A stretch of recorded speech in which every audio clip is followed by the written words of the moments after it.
Hi friends, இங்கே பாருங்கள், நம்ம தோட்டத்தில் ஒரு புது வரவு வந்திருக்கு. இவன் யார் தெரியுதுங்களா? கண்ணுக்குட்டிங்க. சின்ன கண்ணுக்குட்டி ஒருத்தர் போட்டிருக்கான். பால் கறக்கவே விட மாட்டான். அம்மாவும் மகனும் கொஞ்சிக்கிறாங்க. பையன் வந்திருக்காங்க. தோட்டத்தில் ஃபஸ்ட்டு போட்ட ஆட்டுக்குட்டியும் கடுவும் தான், போட்ட பசுமாட்டு கண்ணும் கடுவும் தாங்க. இங்கே பாருங்க, அதுக்குள்ளே இங்கே ஒரு ஆள் நம்மளை வந்து முட்டி முட்டி வீடியோ எடுக்க விடாமல் தடுத்துக்கிட்டு இருக்காங்க. இங்கே பார்த்தீங்களா, 2 பேர் ஒரே சேட்டை தாங்க. ஃபுல்லாக பால் குடித்தா கண்ணுக்கு வயிறு இதாயிருங்க. அதனால் வந்து கொஞ்சம் கறந்துடலான்னு கறந்தோம். நாட்டு மாடுங்காட்டிக்கு ரொம்பலாம் பால் இருக்காதுங்க. அதிகபட்சமே 1-2 லிட்டர் தான் இருக்கும். அது இது முதல் ஈத்து இல்லைங்களா, அதனால ரொம்ப கம்மியாக தான் இருக்கும். மடிக்கூச்சம் இன்னும் போகலை, அதனால வந்து கறக்கவே விடாது. சுற்றி சுற்றி வரும். இன்னும் கொஞ்சம் நாள் ஆகணும் இல்லையா? 2-3 நாள் தான் ஆயிருக்குது கன்று போட்டு. இன்னும் கொஞ்சம் நாள் ஆனால் தான் நல்லா பழக்கத்துக்கு வருங்க.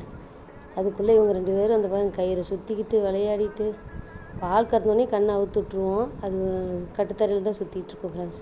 உங்களுக்கு இவனை பிடிச்சிருக்கா? தேங்க்யூ.